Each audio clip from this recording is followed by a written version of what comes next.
Si vous avez entendu parler de Jésus, vous connaissez certainement un de ses célèbres enseignements qu'on appelle la règle d'or. Faites pour les autres tout ce que vous voulez qu'ils fassent pour vous.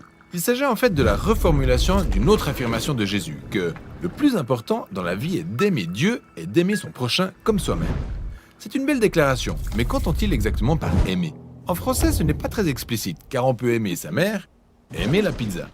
Et si le mot aimer veut dire la même chose dans les deux cas, la mère ne le prendra pas très bien. Alors, que voulait dire Jésus dans sa langue ?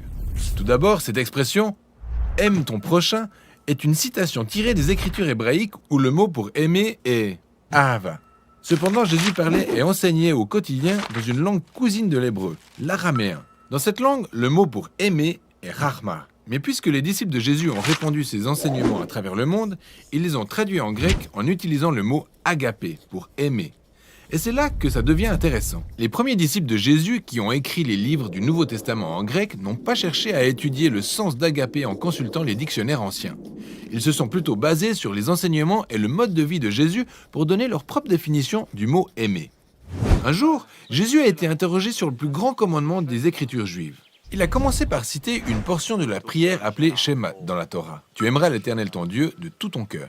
Donc pour Dieu, le plus important, c'est l'amour.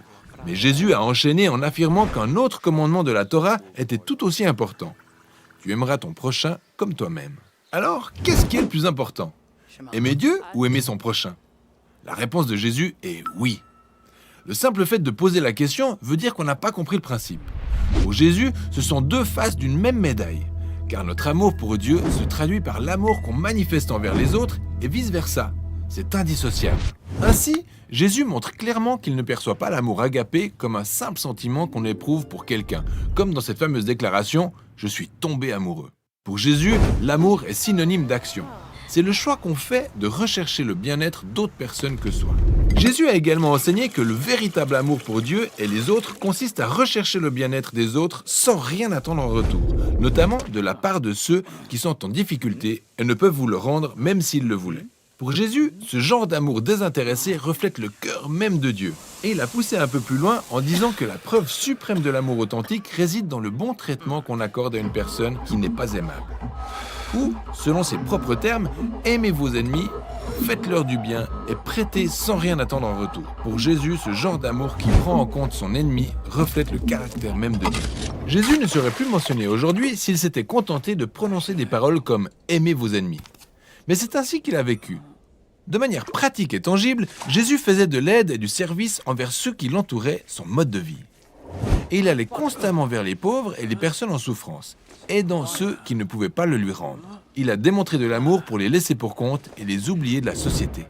Et quand Jésus s'est finalement rendu à Jérusalem, il s'est fait l'ennemi des chefs de son peuple en les taxant d'hypocrisie et de corruption.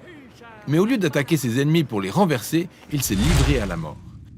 Jésus est mort pour l'égoïsme et la corruption de ses ennemis, tout ça par amour pour eux.